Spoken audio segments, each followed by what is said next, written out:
जय हिंद दोस्तों। आज तारीख 28 नवंबर। तो आज का इंपोर्टेंट करंट अफेयर जो महत्वपूर्ण है तो चलिए उसी को पढ़ेंगे। तो चलिए प्रारंभ करते हैं आज का सेशन। जो महत्वपूर्ण प्रश्न आपके परीक्षा के दृष्टिकोण से बनता है उसी पे हम लोग पहले बात करेंगे। तो चलिए आइए देखिए 2023 का जो है बुकर पुरस्कार। देखिए बुकर पुरस्कार और मेन बुकर पुरस्कार एक ही होता है। एक होता है आपका अंतरराष्ट्रीय बुकर पुरस्कार जिसको इंटरनेशनल बुकर पुरस्कार कहते हैं, वो अलग है, ये अलग है। अभी दोनों के बारे में बताएंगे। तो ये जो है बुकर प्राइज जो है ये जो है पॉल लिंच है, आयरिश लेखक है, और ये 5वें ऐसे आयरिश लेखक हुए जिसको जो है ये पुरस्कार बुकर प्राइज इस बार 2023 का देने का घोषणा किया है। ठीक है, इसका एक बुक है आपका, ठीक है, प्रोफेट सॉन्ग, उसी बुक के लिए दिया गया है। और उस बुक में बताया गया है कि इंग्लैंड के द्वारा जो आयरलैंड है, आयरलैंड को जानते होंगे, वहां पे अधिनायकवाद जो है कैसे बढ़ रहा था, कैसे कैसे जो है आयरलैंड के साथ अधिनायकवाद के चपेट में इंग्लैंड के द्वारा आया गया। ठीक है, तो इसी के बारे में कहा गया है। तो इसी को आपको दिया गया है क्या इस बार का आपका बुकर प्राइज। ठीक है, तो इसको बारे में बात करेंगे। देखिए 2022 का दिया गया था अपना श्रीलंका के, ठीक है, सिहान नाम जानते हैं, ठीक है, उसका जो है द 7 मून के लिए दिया गया था,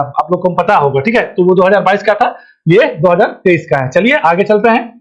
उसके बाद क्या है, ये जो है आपका कंबाला दौड़ है, ठीक है, जल्लीकट्टू है, कंबाला है। तो इसके बारे में विशेष करेंगे, क्यों कि ये आयोजन कर्नाटक में होता है। पहले तो ये आपका सिर्फ क्या जो फसल कटता था, पहला जो फसल होता है, फसल कटने के बाद जो है आपका शुरुआत में नवंबर महीना में होता था, बट अभी जो आधुनिक हो गया, अभी क्या हुआ है कि नवंबर महीना के अंत से लेके ये आपको जो है अप्रैल तक चलता है। ठीक है, तो कहने का मतलब है, इसको जानेंगे जल्लीकट्टू, कंबाला, बैलगाड़ी दौड़।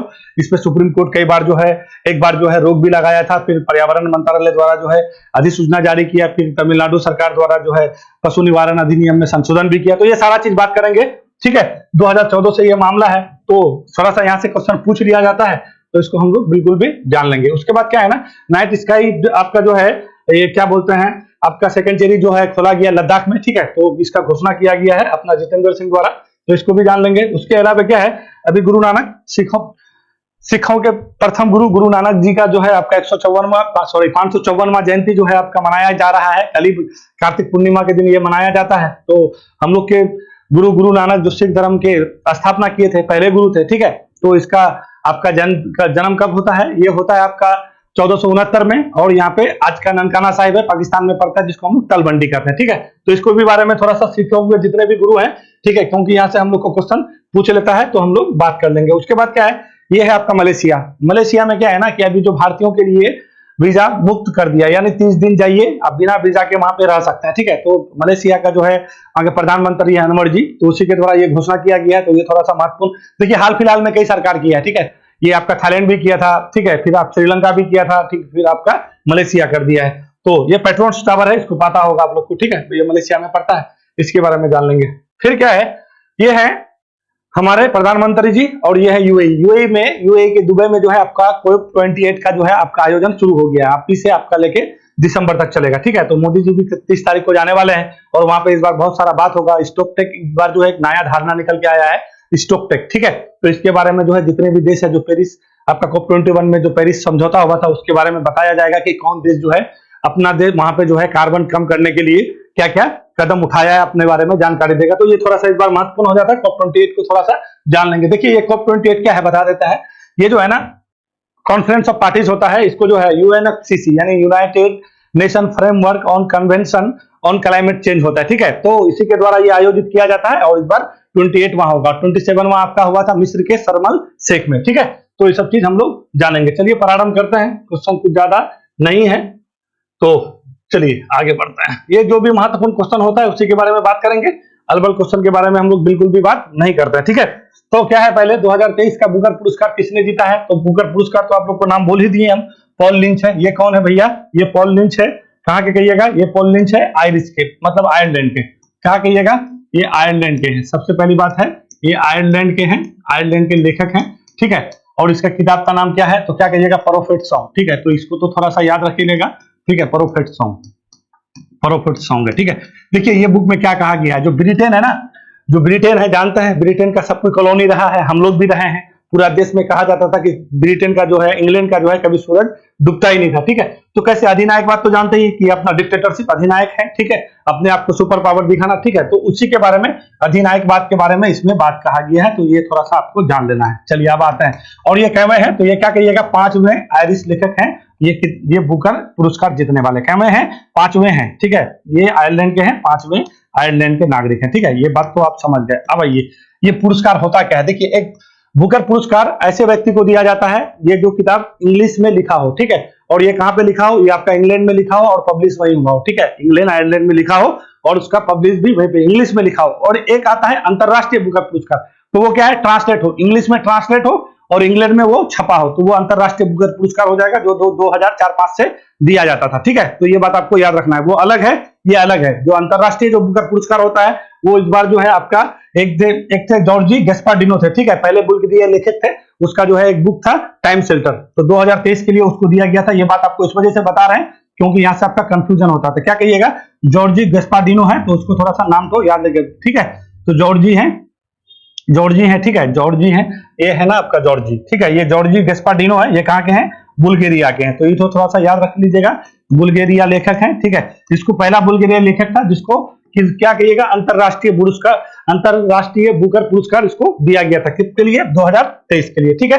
अपना भारतीय जो पहला अंतरराष्ट्रीय बुकर पुरस्कार प्राप्त किया था वो कौन था, गीतांजलि श्री, आप लोग जानते हैं रेत का समाधि टॉम ऑफ सेंट के लिए, ठीक है। तो पहले भारतीय जो हो जाएंगे कौन सा हो जाएंगे, गीतांजलि श्री, ठीक है। तो गीतांजलि श्री को याद रखना है, ठीक है, किसके लिए दिया गया था, तो क्या कहिएगा, तो उसका ये एक टॉम ऑफ सेंट था, यानी रेत का समाधि, क्या कहिएगा, रेत का समाधि, तो बात बिल्कुल भी आप लोग जानते होइएगा। और इसको इंग्लिश में कौन किया था, तो क्या डेजी रॉकफेल था, ऐसे करके नाम था, तो इसको याद रखना है। और 2023 का अंतरराष्ट्रीय बुकर पुरस्कार किसको मिल गया, तो क्या कहिएगा, बुल्गारिया लेखक है, जॉर्जी गैस्पार्डिनो है, पहले बुल्गारिया लेखक है। अब आइए कहां पे, बुकर पुरस्कार में। देखिए बुकर पुरस्कार अब तक अंतरराष्ट्रीय बुकर पुरस्कार तो जीत लिया एक भारतीय, गीतांजलि श्री, ठीक है, कौन किताब के लिए, तो टॉम ऑफ सेंट के लिए। अब आइए बुकर पुरस्कार, देखिए बुकर पुरस्कार 3 भारतीय अब तक जीते हैं, ठीक है, और 3 भारतीय में तो आपको थोड़ा सा बिल्कुल भी याद रखना है। पहले जो मिला था वो आपको कब मिला था, ये 1997 में मिला था, अरुंधति नाम से, ठीक है, अरुंधति का नाम सुने होइएगा आप लोग, अरुंधति, इसका एक बुक था the god of small thing, ठीक है, the god of small thing, इसी के लिए दिया गया था। उसके बाद दूसरे व्यक्ति कौन बने, मतलब दूसरा कौन था, तो दूसरा था आपका ये अरुंधति राय हो गया ना, ये आपका था किसके, ये अरविंद अडिगा था, ठीक है, अरविंद अडिगा को कब मिला था, 2008 में मिला था, ठीक है, व्हाइट टाइगर के लिए, क्या कहिएगा, व्हाइट टाइगर के लिए। और एक थे, ठीक है, इसका नाम क्या था आपका, उसको दिया गया था, ये अरुंधति राय हो गया, अरविंद अडिगा हो गया, और व्यक्ति थे उसको जो दिया गया था 2006 में दिया गया था, ठीक है, नाम तो याद आता है तो बताता है, बड़ा अच्छा किताब के लिए दिया गया था। ये 3 व्यक्ति हैं जो आपका दिया गया है, किसके लिए, बुकर पुरस्कार के लिए, भारतीय। और अंतरराष्ट्रीय बुकर पुरस्कार किसको, गीतांजलि को मिला है, ठीक है। तो ये आपको बिल्कुल भी याद रखना है। अब चलिए इसमें पुरस्कार राशि कितना दिया जाता है, तो इसमें पुरस्कार राशि दिया जाता है आपका कितना कहिएगा, 60,000 पाउंड दिया जाता है, ठीक है, क्या कहिएगा, 60,000 पाउंड दिया जाता है, ठीक है। 60,000 पाउंड किसके लिए, ये बुकर पुरस्कार के लिए दिया जाता है, ठीक है। और ये कब से दिया जाता है, तो ये 1969 से दिया जाता है, क्या कहिएगा, 1969। और अंतरराष्ट्रीय बुकर पुरस्कार कब से दिया जाता है, तो अंतरराष्ट्रीय बुकर पुरस्कार आपको दिया जाता है कब से, ये क्या कहिएगा, 2000, कहीं पे 2004 रहा था, कहीं 5 रहा था, तो 2005 ही मान के चलिए, ठीक है। ये थोड़ा कंफ्यूजन वाला पार्ट है, पर 2005 ही सही है, ठीक है। ये बुकर पुरस्कार 2004 थे, सॉरी 1969 थे, और अंतरराष्ट्रीय बुकर पुरस्कार किसके लिए कहिएगा, 2005 से दिया जाता है, ठीक है। तो देखिए इस बार जो ये पुरस्कार जीता है ना, ये थोड़ा सा हम लोग के लिए, इंडिया के लिए थोड़ा सा महत्वपूर्ण है। इसको आप देख रहे हैं, ठीक है, ये क्या है ना, भारतीय मूल की लेखक है, ठीक है। और ये पहली बार जो है इसका एक बुक था कौन, वेस्टर्न लैंड, ये बुक जो है जीतते जीतते बच गया है, यानी यही बुक जो है आपका बुकर पुरस्कार जीत रहा था। और भारतीय मूल की लेखिका है, ब्रिटेन में रहती है, ठीक है, और इसका नाम क्या है, चेतना मारू, ठीक है, ये नाम याद रखिएगा। तो चेतना मारू का जो उपन्यास था वेस्टर्न लैंड को ही जो है पीछे करके ये आपका बुक कौन, प्रोफेट सॉन्ग को जो है बुकर पुरस्कार मिला है, बिल्कुल भी ये बात याद रखिएगा, ठीक है। क्या कहिएगा, भारतीय मूल की चेतना मारू की पहली उपन्यास कौन सा, वेस्टर्न लैंड को पीछे छोड़ करके, ये आपका कौन सा बुक, द प्रोफेट सॉन्ग, किसका, पॉल लिंच का जीता है, कौन सा पुरस्कार, बुकर पुरस्कार, ठीक है। ये नाम तो आपको याद, अरुंधति राय बता दिए हैं, ठीक है, ये बता दिए हैं, ये हाँ किरण देसाई, ठीक है, किरण देसाई, ये याद रखिएगा। ये तीसरा जो है, तीसरा कौन है बुकर पुरस्कार पाने वाले, क्या कहिएगा, किरण देसाई है, इनहेरिटेंस ऑफ किरण देसाई, ठीक है, किरण देसाई है, इनहेरिटेंस ऑफ लॉस के लिए इसको दिया गया था, इनहेरिटेंस ऑफ लॉस के लिए इसको दिया गया था। तो 3 व्यक्ति हैं जो भारतीय जिसको बुकर पुरस्कार मिला है, क्या कहिएगा, सबसे पहले क्या कहिएगा, Arundhati Roy the god of small thing के लिए, फिर Kiran Desai inheritance of loss के लिए 2006 में दिया गया इसको, क्या कहिएगा, 2006 में, फिर अरविंद अडिगा को व्हाइट टाइगर के लिए, ये आपका बुकर पुरस्कार। अंतरराष्ट्रीय बुकर पुरस्कार किसको दिया गया, गीतांजलि श्री को, रेत की समाधि के लिए, इसको इंग्लिश में कौन ट्रांसलेट किया था, तो क्या कहिएगा, ये डेजी रॉकफेलर था, और ये ट्रांसलेट और ब्रिटिश में छपा हो तभी ये पुरस्कार दिया जाता है। और ये अब बुकर पुरस्कार क्या है, वो वहां पे लिखा जाए और वहीं पे छपे, ठीक है, इसको और एक मेन बुकर पुरस्कार भी इसको कहा जाता है, ठीक है। ये इतना महत्वपूर्ण फैक्ट है, इसको बिल्कुल भी याद रखेगा।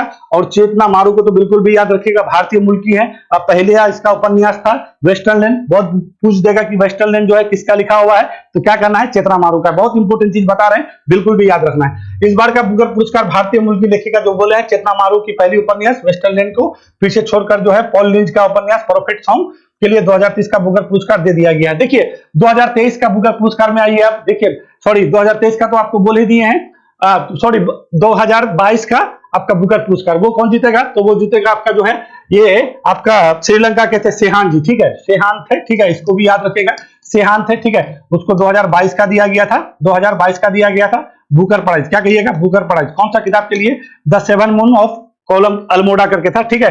तो द सेवन मून याद रखेगा, the seven moon of Almora करके था, ठीक है। तो ये बात बिल्कुल भी आपको याद रखना है। 2022 का हो जाएगा सेहान, 2023 का होगा पॉल लिंच। देखिए बहुत सारा चीज बता दिए हैं, एक बार फिर से दिमाग में रिकॉल कर लीजिए, सारा चीज आपको याद आ जाएगा। 22, 23 अंतरराष्ट्रीय पुरस्कार, बुकर पुरस्कार, ये आपका चेतना मारू, बिल्कुल भी सारा चीज हम आपका क्लियर कर दिए, ठीक है। चलिए आगे बढ़े, अगला क्वेश्चन आइए। ये क्या है, कंबाला दौड़ का संबंध किस राज्य से है। देखिए कंबाला दौड़, जल्लीकट्टू और बैलगाड़ी दौड़, ये तीनों को आज हम लोग बिल्कुल भी करेंगे।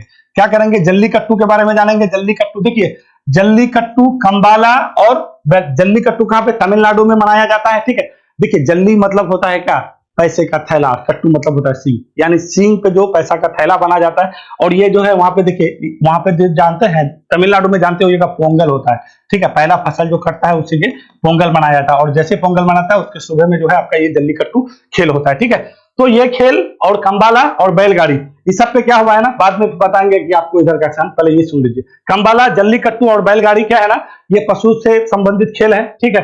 तो एक पेटा है, संस्था है, मालूम है आपको पेटा, तो पेटा के द्वारा और कई संस्था के द्वारा जो है इस पे विचार किया गया और केस किया गया कि नहीं ये जो है पशु के साथ अत्याचार, क्रूरता है, ये बात गलत है। तो फिर सुप्रीम कोर्ट में केस हुआ और 2014 में जो है सुप्रीम कोर्ट जो है पशु से संबंधित जो भी खेल है उस पर क्या कर दिया, बैंड कर दिया, यानी रोक दिया कि नहीं ये चीज आप नहीं कर सकते। फिर क्या होता है, 2016 में आइए, 2016 में जो है पर्यावरण मंत्रालय द्वारा एक अधिसूचना जारी किया जाता है, बोला कि नहीं कोई विशिष्ट की जो चीज है जो पशु के साथ है उसको प्रशिक्षण करके उसके साथ आप खेल का आयोजन कर सकते हैं, ठीक है। तो 2016 में आपका पर्यावरण मंत्रालय का अधिसूचना आ गया, ठीक है, पर्यावरण मंत्रालय का आ गया। फिर उसके बाद क्या होता है, तमिलनाडु सरकार ने जो है जो पशु निवारण क्रूरता अधिनियम होता है, ठीक है, उस पर संशोधन किया और संशोधन करने के बाद जो है इसमें कुछ चीज जोड़ा। और क्या जोड़ा, देखिए इसमें क्या किया, आपको मालूम होना चाहिए आर्टिकल 29, आर्टिकल 29 में क्या है, हम लोग का मौलिक अधिकार है, ठीक है। कोई भी व्यक्ति अपना क्या लिपि, भाषा, संस्कृति को क्या करते हैं, संरक्षित कर सकता है ना। क्या कहिएगा, लिपि, ये सब तो आप लोग जानते होइएगा, लिपि है, भाषा है, क्या कहिएगा, लिपि, भाषा, संस्कृति, ठीक है, संस्कृति, ठीक है, ये सब क्या है, संरक्षित कर सकता है। किसका, 29 के में कर सकता है ना। तो इसी का हवाला देते हुए फिर बोला कि नहीं सब खेल क्या है, संस्कृति है, ये क्लासिकल खेल में आता है। खेल दो प्रकार का होता है, एक आधुनिक खेल, एक सांस्कृतिक खेल। सांस्कृतिक मतलब क्या है कि वो जो है शुरू से होता आ रहा है, मालूम है, ये जो है आपको जल्लीकट्टू या कंबाला है, जल्लीकट्टू 2000 साल पुराना है और कंबाला है 700 वर्ष पुराना खेल है, ठीक है। तो ये बोला कि क्लासिकल खेल है तो हम अपना संस्कृति है इसको हम क्या कर सकते हैं, बचा सकते हैं। तो इसी का हवाला देते हुए फिर ये बात आपका क्या हो गया, 2017 में, यानी 2017 में जो है सुप्रीम कोर्ट का फैसला को क्या कर दिया गया, रद्द कर दिया गया। बस मोटा मोटी चीज बता रहे हैं, समझ जाइए। 2014 में सबसे पहले सुप्रीम कोर्ट बैन किया, 2016 में आपका जो पर्यावरण मंत्रालय द्वारा एक अधिसूचना जारी किया और बोला कि नहीं कोई भी पशु है उसको प्रशिक्षण करके आप ये मतलब अपवाद में रखा। फिर 2017 में आपका ये पशु जो है आपका निवारण जो आता है क्रूरता अधिनियम, उसमें संशोधन किया गया और ये सारा चीज का हवाला देकर के 5 जज का बेंच बैठा था और इसका हवाला देकर के बोला कि ये जो है कोई भी आदमी अपना संस्कृति को संरक्षित कर सकता है, मौलिक अधिकार का हनन है। तो इसी को करके फिर 2017 में सुप्रीम कोर्ट का जो फैसला था उसको क्या पलट कर दिया गया, मतलब उसको खारिज कर दिया गया। तो अभी फाइनली ये चीज आपको देखिए, एक मूवी आया था कंतारा, ठीक है, वो कंतारा मूवी में इसको विशेष करके दिखाया, जब से दिखाया गया है ना तो ये जो है आपका कंबाला कुछ ज्यादा ही हो जाता है, मतलब खेला जाता है, ठीक है। तो ये हो गया इसका ऐतिहासिक चीज जो विवाद में बना हुआ है उसको जान लीजिए। अब आइए ये कंबाला, देखिए कंबाला जो है कर्नाटक में खेला जाता है और ये जो आपका जो तटीय इलाका है ना, जो आपका अरब सागर से इधर यानी समुद्र से जो आपका क्या करता है दिखा है, जो समुद्र से जो है आपका जो जिला 2-3 जिला लगता है पहले वहीं पे होता था, फिर वो फिल्म आने के बाद ये कुछ ज्यादा विस्तार हो गया, पूरा कर्नाटक में होने लगा। अब ये तो कई महीना तक चलता है, नवंबर के अंत में शुरू होता है और आपका कितना तक, लास्ट मार्च अप्रैल तक चलता है, ठीक है। और ये क्या होता है ना, इसमें 3 प्रकार का खेल खेला जाता है। एक में क्या, रस्सी पकड़ के, एक में रस्सी पकड़ के उसमें बैठ जाता है, एक दौड़ा दिया जाता है, ठीक है। तो कंबाला कई प्रकार का खेला जाता है। और इसमें देखिए पुरस्कार कैसे, जीत कैसे घोषित किया जाता है, देख रहे हैं ये कीचड़, ये कीचड़ जितना ऊपर उठेगा, जिसका जितना ऊपर उठेगा उसको जो है फर्स्ट रैंक दिया जाएगा, ठीक है। ये इसका मेन मुख्य होता है कि जितना ऊपर उठेगा। और ये होता कब है, देखिए पहला फसल काटा, फसल काटने के बाद जो है कीचड़ होता है ना खेत में, कीचड़ में जो है इस तरह से जो है भैंसा को बांध दिया जाता है और इसको दौड़ा दिया जाता है। और जिसका कीचड़ जितना ऊपर उठ जाएगा उसको जो है उतना, उसका जो है उसको टॉप माना जाएगा कि इसको जो है जीत घोषित कीजिए, ठीक है। तो ये है आपका कंबाला। अब आइए वो बैलगाड़ी के बारे में बताएं। तो बैलगाड़ी क्या होता है ना, ये आपका कर्नाटक में, महाराष्ट्र में, मतलब कई स्टेट में आपका बैलगाड़ी दौड़ किया जाता है। और जल्लीकट्टू तो आपको बता ही दिए तमिलनाडु में। तो ये हमेशा विवाद में बना रहता है। इसका जो ऐतिहासिक थोड़ा पृष्ठभूमि है इसको थोड़ा सा जान लीजिएगा कि सुप्रीम कोर्ट कब बैन किया, फिर पर्यावरण मंत्रालय द्वारा अधिसूचना जारी किया, फिर जो है आपका पशु ये क्या बोलते हैं क्रूरता निवारण अधिनियम में फिर तमिलनाडु सरकार द्वारा संशोधित किया गया, फिर सुप्रीम कोर्ट के फैसला को पलट दिया गया, फिर फाइनली अभी ये आपका चल रहा है, ठीक है। फिर देखिए आगे क्या होता है, क्योंकि बहुत सारे संस्था है, आंख में पट्टी बांध दिया जाता है जानवर का, ठीक है। कहीं ना कहीं क्रूरता है, ठीक है, मगर ये संस्कृति की बात है। 700 साल 2000 साल पुराना खेल है, तो इसको आप कैसे बंद कर सकते हैं। और अपना संस्कृति के साथ किसी का भी छेड़खानी नहीं, अपना संविधान अधिकार देता है 29 के में आपको बता ही दिए हम, ठीक है। तो चलिए आगे बढ़े। सारा चीज आपको एक तरफ से हम लेके चलेंगे, सारा चीज बताते हुए, कोई भी कंफ्यूजन पार्ट आपके पास नहीं रहेगा। दक्षिण पूर्व एशिया का फर्स्ट नाइट स्काई रेजम जो है आपका कौन है, केंद्रीय विज्ञान मंत्री जितेंद्र सिंह है, उसके द्वारा कहां पर बनाने की घोषणा किया गया, तो ये आपका लद्दाख में बनेगा। देखिए लद्दाख में है आपका एक चांगथांग वन्य जीव अभ्यारण्य है, ये बात आप लोग जानते हैं, ठीक है। चांगथांग वन्य जीव अभ्यारण्य के अंदर ही जो है आपका क्या करेगा, ये जो है आपका, ये आपका जो है क्या बता रहे हैं, फर्स्ट नाइट जो है आपका स्काई रिजर्व जो है इसका बनाने का घोषणा किया। तो आपको कह सकता है कि कौन सा अभ्यारण्य में बनाया जाएगा, तो ये चांगथांग में बनाया जाएगा, ठीक है। और ये जो है हेनले गांव है वहां पे लद्दाख में। देखिए लद्दाख में तो दो डिस्ट्रिक्ट है, ठीक है। और ये लद्दाख कब बना तो क्या कहिएगा, ये केंद्र शासित यूनियन टेरिटरी है, क्या कहिएगा, यूटी है। और ये कब बना तो क्या कहिएगा, इसको तो याद ही रखिएगा, कब बना था भैया, ये 31 अक्टूबर को बना था ना, 31 अक्टूबर को ही तो बना था शायद, ठीक है, 2019 को बना था, ठीक है। जम्मू कश्मीर अलग होकर के, जम्मू कश्मीर अलग यूनियन टेरिटरी हो गया और लद्दाख जो है अपना आपका अलग यूनियन टेरिटरी हो गया। तो इसको थोड़ा सा बिल्कुल भी आपको याद रखना है, ठीक है। तो 31 अगस्त है शायद, ठीक है, अगस्त कर लीजिएगा, देख लीजिएगा अगस्त या अक्टूबर है, कभी कभी कंफ्यूजन हो जाता है, ठीक है। तो ये आपका कहां बनने वाला है, लद्दाख में बनने वाला है। तो चांगथांग और हेनले गांव बिल्कुल भी इसको याद रखना है। किसके द्वारा घोषणा किया गया है, जितेंद्र सिंह, कौन है, पर्यावरण मंत्री है, ठीक है। आइए इस बार गुरु नानक का क्या कहिएगा, 554वीं जयंती जो है प्रकाश पर्व मनाई गई। और ये प्रकाश वर्ष कब मनाया जाता है, तो क्या कहिएगा, कार्तिक पूर्णिमा। चलिए थोड़ा सा आइए, पहले सिख धर्म के पहले गुरु थे, ठीक है, कौन थे, गुरु नानक जी थे। गुरु नानक के बारे में थोड़ा सा हम लोग बात करेंगे। गुरु नानक जी का जो है जन्म जो है कहिएगा तो क्या कहिएगा, 1469 में हुआ था। कहां हुआ था, 1469 में तलवंडी कहिएगा, ठीक है। आज का वो क्या है, तलवंडी आज का क्या है, ननकाना साहिब है, ननकाना साहिब। और ये कहां पे पड़ता है तो क्या कहिएगा, ये ननकाना साहिब पड़ता है आपका, क्या कहिएगा, पाकिस्तान में पड़ता है, ठीक है। आपका जो है करतारपुर कॉरिडोर के बारे में नाम सुने होइएगा, पाकिस्तान के साथ जो है बात भी हुआ था और वहां पे आप लोग जाता भी है, ठीक है। तो तलवंडी में जन्म हुए थे। और इसका गुरु नानक देव का जो है मृत्यु कब हो गया, तो इसको थोड़ा सा जान लीजिए। इसका मृत्यु हो गया था 1539 में, ठीक है, 1539 में। ये कहां पे हुआ था, तो ये करतारपुर में हुआ था, ठीक है। तो ये थोड़ा सा ये दोनों चीज पूछता है तो आपको हम बता देते हैं, करतारपुर में हुआ था। अब ये गुरु नानक देव जी का जो है कुछ विशिष्ट काम, सिखों के सिख धर्म का स्थापना किए, ठीक है, पहले गुरु थे। और ये क्या किए, संगत एवं पंगत प्रथा चलाए, ठीक है। संगत और पंगत ये याद रखिएगा, ये कौन किए, तो ये किए गुरु नानक देव। उसके बाद पर ये क्या किए, जो लंगर व्यवस्था है इसका प्रारंभ किए। लंगर व्यवस्था जो है प्रारंभ किसने किए, तो गुरु नानक देव ने किए थे, ठीक है। ये अकबर और हुमायूं के मतलब क्या बोलिएगा कार्यकाल के दौरान थे, ठीक है। तो ये याद रखेगा, अकबर और हुमायूं के समकालीन थे गुरु नानक देव। फिर दूसरे गुरु कौन आए, गुरु अंगद आए। गुरु अंगद जो है आपका जो लंगर व्यवस्था को उसको नियमित कर दिया, ठीक है। गुरुमुख लिखित प्रारंभ किए कौन, गुरु अंगद, सेकंड गुरु हो गए। फिर तीसरे गुरु आइए, तीसरे गुरु कौन हो जाएंगे, गुरु अमरदास। गुरु अमरदास तो कई गद्दियों का निर्माण किया। गुरु अमरदास से अकबर भी मिलने गया था, ठीक है। गुरु अमरदास जो है सती प्रथा का अंत किया था। फिर गुरु अमरदास आपका पर्दा प्रथा का भी अंत किया था, ठीक है। तो ये सारा चीज जो है अमरदास के नाम पे आता है। फिर अमरदास के बाद रामदास आइए, जो अमरदास की पुत्री थी बीबी भानी, उसको जो है जमीन दिया गया था अकबर के द्वारा, ठीक है, 500 बीघा। उसी जमीन पर रामदास जो तीसरे चौथे गुरु हुए, उसने जो है जलाशय बनवाया, अमृतसर नामक जो है शहर का स्थापना किया, और जो अमृतसर जो गोल्डन टेम्पल देख रहे हैं उसका निर्माण जो है पराड़म उसी ने किया। फिर उसका बेटा, तीसरा बेटा हो गए गुरु अर्जुन देव, वो जो पहली बार जो है आपका क्या हुआ, वंशानुगत होने लगा, ठीक है, उसका बेटा बना गुरु अर्जुन देव, पांचवें बेटे। और ये क्या किए, ये जो आज जो हम लोग जो बुक है, मतलब क्या ये क्या बोलते हैं, किताब का नाम है आपके गुरु तेरी, जो भी है आप लोग समझ रहे हैं, अभी हम आता है तो नाम बता देते। तो उसका जो है, हाँ, आदि ग्रंथ, ठीक है, आदि ग्रंथ का जो है क्या किए, रचना किए, ठीक है। आदि ग्रंथ का रचना क्या कहिएगा, तो क्या कहिएगा, गुरु अर्जुन देव के द्वारा किया गया। फिर ये जो है वहां से आपका जो है सिख धर्म क्या हो गया, परंपरागत हो गया। फिर गुरु अर्जुन देव के बाद कौन बनते हैं, तो क्या कहिएगा, गुरु अर्जुन देव के बाद आपका बनते हैं गुरु हरगोविंद बनते हैं। गुरु हरगोविंद के बाद हर राय, फिर हरकिशन, फिर तेग बहादुर, फिर गुरु गोविंद सिंह। तो गुरु गोविंद सिंह जो है पटना में जन्मे, ठीक है, 1666 में जन्मे, और 1675 में जो है वो गद्दी पे बैठे, और 1708 में उसका मृत्यु हो जाता है। क्या कहिएगा, 1708 में मृत्यु हो जाता है। यहाँ पे थोड़ा सा आपको 2-3 चीज याद रखना है। सिखों को जो है अंतिम में सिंह लगाने के बारे में बोला था गुरु गोविंद सिंह, ठीक है। सिखों को जो है 5 जो परण दिए थे, 5 दिए थे ना, तो वो क्या, केस था, कंघा था, कड़ा था, उसके बाद कृपान था, है ना। तो 5 आपको याद रखना है, केस, कंघा, कड़ा, कृपान और कच्छा, ये 5 याद रखना है। उसके बाद जो है खालसा पंथ का स्थापना किए थे 1699 में, ठीक है। ये बात आपको बिल्कुल ताहुल प्रणाली चलाए थे, ताहुल प्रणाली चलाए थे। ये कौन किसके बारे में कह रहे हैं, ये गुरु गोविंद सिंह के बारे में कह रहे हैं, ठीक है। और 1708 में फाइनली गुरु गोविंद सिंह का मृत्यु हुआ, और तभी से जो है गुरु गोविंद सिंह बोले कि आज के बाद कोई गुरु नहीं होगा, अब जो आपका जो है गुरुवाणी के काम करेगा। जो आदि ग्रंथ था, जो ग्रंथ था, इसी ग्रंथ को घोषित कर दिया गया। तो ये बिल्कुल भी याद रखेगा, यहाँ से बहुत सारे क्वेश्चन आपका आ जाता है, ठीक है। अब एक चीज, सिखों को जो है सैन्य सिख के रूप में किसने, तो क्या कहिएगा, हरगोविंद के बारे में कहिएगा, ठीक है।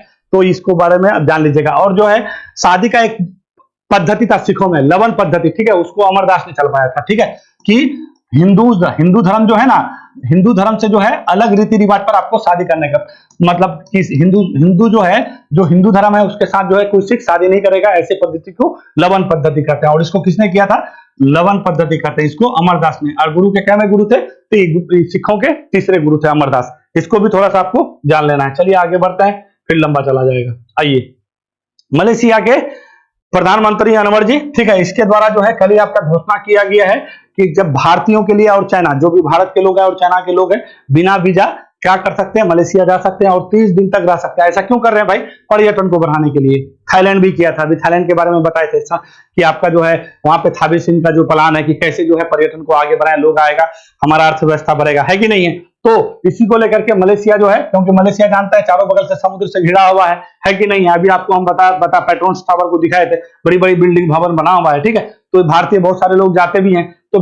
वीजा को क्या कर दिया है, बैन कर दिया है। 30 दिन तक जाके कोई भी आदमी रह सकता है। ऐसा करने वाले कौन हो गए, मलेशिया। भारत के साथ साथ चाइना को भी किया है, ठीक है। तो ये थोड़ा सा ध्यान दीजिएगा। मलेशिया का राजधानी कहाँ पे, कुआलालंपुर है, ठीक है, दक्षिण पूर्व एशिया में पड़ता है ना। चलिए आगे चलें। आगे क्वेश्चन क्या है, आगे क्वेश्चन है आपका COP28। चलिए थोड़ा सा इसको विस्तार पूर्वक जान लेंगे, क्योंकि ये बहुत जरूरी है। COP28 को मतलब 28 COP28 विश्व जलवायु परिवर्तन शिखर सम्मेलन 28 नवंबर से 12 दिसंबर के बीच किया जा रहा है। कहां पे हो रहा है ये, तो क्या कहिएगा, UAE में हो रहा है। क्या कहिएगा, UAE में, कहां पे, दुबई में इसका किया जा रहा है। मोदी भी हम लोग के जो PM है, हम लोग के PM मोदी जी भी जा रहे हैं। क्या मोदी जी जा रहे हैं, कब जा रहे हैं, ये 30 तारीख को जाएंगे, 30 नवंबर को जाएंगे और 2 दिन वहां पे रहेंगे। तो ये बात याद रखिएगा, कैवा हो रहा है, तो 28वां हो रहा है। अब आइए थोड़ा सा यहाँ से चलता है, 26 से चलता है, क्योंकि COP26 बहुत जरूरी है, ठीक है। इसको इस वजह से जरूरी है, यहाँ पे हम लोग बहुत बार पंचपरण लिए थे। पंचपरण को जानते हैं ना, कोई कहेगा कि पंचपरण मोदी जी कहाँ लिए थे, तो ये COP26 कहाँ पे हुआ था, ये ग्लासगो में हुआ था। ये ग्लासगो कहाँ है भैया, ये ग्लासगो अभी आपको बताते हैं कहाँ है। ये आयरलैंड के बारे में बोले ना, ये आयरलैंड में ही ग्लासगो है, ठीक है। ये बात जान लीजिएगा, यहीं पे हुआ था आपका COP26। इसमें जो है भारत जो है क्या बोला कि 2070 तक, क्या कहिएगा, 2070 तक नेट जीरो हो जाएगा भारत। क्या हो जाएगा, नेट जीरो हो जाएगा। और पहली बात है, हम लोग क्या करेंगे, हम लोग जो है 500 गीगावाट जो है रिन्यूएबल एनर्जी, मतलब जो है जो आपका कार्बन वाला एनर्जी है ना, ऐसा नहीं करेंगे, रिन्यूएबल एनर्जी बनाएंगे। मतलब खाने का मतलब है स्वच्छ एनर्जी, मतलब नवीकरणीय ऊर्जा जो है 500 गीगावाट का क्षमता प्रदान करेंगे, ठीक है। उसके बाद जो है कितना बोला था, कुछ अरब टन जो है कार्बन को क्या करना है, समाप्त करना है, ठीक है। ये 2030 में जो है मतलब COP26 में इतना सारा चीज के बारे में मोदी जी प्रण लिए थे, ठीक है। ये ग्लासगो समझ गए, कब हुआ था COP26। अब आइए COP27 कब हुआ भैया, ये हुआ आपका मिस्र में। कहां पे हुआ, क्या कहिएगा, मिस्र में होगा। और मिस्र कहां पे, मिस्र के अल शर्मल शेख में हुआ था। क्या कहिएगा, शर्मल शेख में हुआ था। ठीक है, तो ये बात समझ गए, यहाँ पे कुछ खास नहीं होगा। COP26 तो ये थोड़ा सा हम लोग के लिए महत्वपूर्ण। अब भारत ऊर्जा स्वतंत्र होने की बात कब तक कहा है, तो क्या कहिएगा, 2047 तक भारत ऊर्जा स्वतंत्र होगा। और हम लोग नेट जीरो कब हो जाएंगे, 2070 तक हो जाएंगे। ठीक है, ये बात समझ गए। अब क्या हो रहा है, COP28 हो रहा है। अब आइए COP28 में क्या क्या होने वाला है, अब आगे चलता है। ये आयोजन यूएई की राजधानी दुबई में किया जा रहा है। COP28 UNFCCC, देखिए United nation framework convention on climate change होता है, इसको याद रखिएगा। अब यूएनएफसीसी के थोड़े बारे में बता देते हैं। देखिए UNFCCC United nation framework convention on climate change होता है। इसका स्थापना क्या कहिएगा, 1992 में। देखिए एक शिखर सम्मेलन हुआ था आपका ब्राजील के रियो डी जेनेरिया में, जिसको पृथ्वी शिखर सम्मेलन कहते हैं। वहीं से निकल के आपको आया कि कैसे जो है जलवायु जो परिवर्तन हो रहा है, इस पे कैसे काम किया जाएगा। तो बोला कि हम लोग ऐसे मुद्दा है तो जिसको आना है आइए। तो 1992 में कुछ लोग यहाँ पे आए, यहीं पे बात से निकल के आया कॉप। ठीक है, तो कुछ लोग निकल के आए और इसका जो है ये आपका अस्तित्व में आया। फिर ये लागू कब हुआ, तो क्या कहिएगा, 1994 में जो है ये आपका लागू हो गया। ठीक है, और इसको जो सदस्य लोग शामिल हुए, तो टोटल अभी कितना, अभी टोटल 198 इसमें किसमें, यूएनएफसीसी में लोग सदस्य हैं जो जलवायु परिवर्तन को लेकर के एक्टिव है कि नहीं, जलवायु जो है आपका बढ़ रहा है। फिर पेरिस COP21 हुआ था ना पेरिस में, COP21 तो हुआ था आपका पेरिस में। तो यहाँ पे बोला 1.5 डिग्री सेल्सियस तक तो क्या करना है, मेजरमेंट करना है। और इसका कुछ जो है एजेंडा पारित किया गया, कुछ देश को टारगेट दिया गया कि आप अपने वहां पे एमिशन को रोकिए। एकदम इतना ठेठ भाषा में बता रहे हैं, किताब की भाषा में लोग को कम समझ में आता है। ठीक है, COP21 मतलब कहां हुआ, 21 पेरिस में हुआ था और आपका 1.5 डिग्री सेल्सियस को कम करना था। देखिए अभी भी आइसबर्ग का कितना कहानी है, इतना बर्फ पिघल रहा है, समुद्र लेवल बढ़ जाएगा। ये जो छोटा छोटा भी मलेशिया है, मालदीव है, छोटी छोटी देश है, सब बर्बाद हो जाएगा, सब डूब जाएगा। देख रहे हैं कितना गर्मी। तो कहने का मतलब है COP21 में ये 1.5 डिग्री सेल्सियस की बात हुई कि इसको कम करना है। अब क्या हुआ कि इस बार जो आपका COP28 हो रहा है यूएई में, तो इसी पे बात होगा कि COP21 आपका जो पेरिस में हुआ था, तो लोग अपना कितना इमिशन को कितना कम किया, कितना ज्यादा किया, अपने अपने टारगेट को बताएंगे। ठीक है, जिसका नाम क्या रखा गया, स्टॉक टेक रखा गया है। तो इस बार का जो मुख्य बिंदु होगा COP28 में, क्या कहिएगा, स्टॉक टेक। क्या कहिएगा, स्टॉक टेक। ये बहुत महत्वपूर्ण हो जाता है। अभी देखिए आपको कोई भी पेपर में ये पूछ लेगा कि स्टॉक टेक का संकल्पना क्या है, इसमें क्या होता है। तो जितने भी सदस्य देश है, राष्ट्र प्रमुख आएंगे और उसको जो है पूछा जाएगा कि आप जो है 1.5 डिग्री सेल्सियस को कम करने के लिए, मतलब अपना जो है यहाँ पे जो कार्बन इमिशन है उसको कम करने के लिए आपके यहाँ पे क्या क्या पहल कर रहे हैं, क्या क्या चल रहा है। तो उसको किस नाम से जाना जा रहा है, स्टॉक टेक के नाम से जाना जा रहा है। बस एकदम ठेठ भाषा में समझ जाइए, बिल्कुल भी आपके दिमाग में बात बैठ जाएगा। ठीक है, चलिए आप आइए, यूएनएफसीसी समझ गए कि ये क्या है। इसी के द्वारा जो है आपका COP28 का आयोजन किया जाता है। स्थापना 1992 में हुआ था, 94 से लागू हुआ और इसमें 198 देश हैं। सारे लोग क्या है, प्रतिबद्ध हैं कि नहीं, हमको जो है जलवायु परिवर्तन से निपटने के लिए हमको क्या कुछ ना कुछ हल निकालना पड़ेगा। देखिए अभी जिस हिसाब से बढ़ रहा है, बोल रहा है कि 1.5 डिग्री तो दूर की बात है, कितना 2.4 लगभग 2+ डिग्री सेल्सियस बोला कि इतना हो जाएगा, बहुत गड़बड़ है। अभी उसके जगह में CO2 को बोलते हैं ना, हम लोग क्या सोचते हैं, जहां पे मतलब आपका क्लाइमेट चेंज की बात आता है, दिमाग में CO2 आता है। अब CO2 से दूसरा रूप आपका कौन आ गया मालूम है, मीथेन आ गया है। ठीक है, तो कहने का मतलब है ये बहुत गड़बड़ वाला बात हो गया कि क्या होगा। ठीक है, तो यूएनएफसीसी के अंतर्गत जो है आयोजित किया जाता है world climate action summit COP28 के साथ। इस बार जो है क्या हो रहा है, वर्ल्ड क्लाइमेट एक्शन समिट भी किया जाएगा। किसके साथ किया जाएगा, COP28 के साथ किया जा रहा है। इस समिट में भारत के प्रधानमंत्री कौन है, नरेंद्र मोदी शामिल होंगे। और इस सम्मेलन में मुख्य रूप से क्या, ग्लोबल स्टॉक टेक के जो बात कह रहे हैं वही स्टॉक टेक की चर्चा होगी। जितने भी सदस्य देश हैं उसका राष्ट्राध्यक्ष जाएंगे और वहां पे जो है इसके बारे में इसको कहा जाएगा। तो मेरे हिसाब से लगभग चीज आपको समझ में आ गया होगा। COP21 पेरिस वाला, COP26 ग्लासगो में पंचपरन की बात, फिर COP27 आपका मिस्र के शर्मल शेख में, अब फिर COP28 आपका कहां हो रहा है, दुबई में हो रहा है। और यहाँ पे मोदी जी जा रहे हैं। ठीक है, ये बहुत महत्वपूर्ण हो जाता है। देखिए COP28 हो रहा है और स्टॉक टेक की यहाँ पे बात किया जाएगा। ठीक है, और भारत जो है बोला है 2070 तक हम नेट जीरो हो जाएंगे। अब ये 28 में विश्व के सभी देश में अपने अपने टारगेट को बताएंगे कि किसका क्या टारगेट है, इस दिशा में कौन क्या काम कर रहे हैं। हम लोग तो बोल रहे हैं कि हम लोग काम कर रहे हैं 500 गीगावाट, फिर आपका 1 अरब टन आपको जो है कार्बन इमिशन को कम करना है। हम लोग बहुत सारा काम कर भी रहे हैं। आप देखिएगा अभी आपको बता रहे थे कि अरुणाचल प्रदेश में जो है आपका इतना बड़ा जो है ब्रह्मपुत्र नदी का सहायक नदी है, उसमें जो है बहुत बड़ा आपका जल विद्युत बनाया जा रहा है। तो हम लोग काम कर रहे हैं, हम लोग का बिल्कुल भी चल रहा है। ठीक है, और ये जलवायु परिवर्तन से निपटने के लिए हमारे प्रधानमंत्री प्रत्येक दिन जो है आह्वान भी करते हैं कि नहीं, इस पे कदम उठाना चाहिए। चलिए आइए, संस्कृति संपत्ति समझौता हुआ है, किसके साथ हुआ है? तो अमेरिका के साथ हुआ है। क्या कहिएगा? यूएसए के प्रेसिडेंट जो बाइडेन है, ठीक है, और यहीं पे हुआ है भारत के साथ। देखिए इसमें क्या होगा ना, भारत और अमेरिका के बीच हुआ है। इस समझौते के तहत क्या है? चोरी हुई जो प्राचीन वस्तु है, हमारे यहाँ का धरोहर है, संस्कृति, अभी बोले हैं आपको आर्टिकल 29 का ये क्या बताए थे कि कोई भी आदमी अपना संस्कृति, लिपि, धर्म को क्या कर सकता, भाषा को संरक्षित कर सकता है। तो यही है। तो अपना जो भी पुरानी जो हम लोग का जो है धरोहर है, वो चीज है अपने यहाँ पे, प्राचीन वस्तुएं वापस आना है, ठीक है। इस समझौते के तहत क्या हो जाएगा? अमेरिका में लूटी गई या चोरी की गई वस्तु को भारत को क्या करना है? वापस करना है। तो ये थोड़ा सा महत्वपूर्ण हो जाता है। इसको अगर कहीं आपको पूछ दे कि सांस्कृतिक संपत्ति समझौता क्या है, किसके साथ किया गया, तो कहिएगा यूएसए के साथ। क्यों भाई? जो भी चोरी कर लिया गया, कोई लूट लिया गया या फिर कोई अभी चोरी करके ले जाके बेच रहा है, उस पर बिल्कुल भी क्या करना है? प्रतिबंध लगाना है। ये चीज नहीं करना है, बिल्कुल भी। ये चीज आपको समझते चलना है। मेरे हिसाब से मैं सारा चीज बता दिया हूं, अब कोई क्वेश्चन छूटा नहीं है।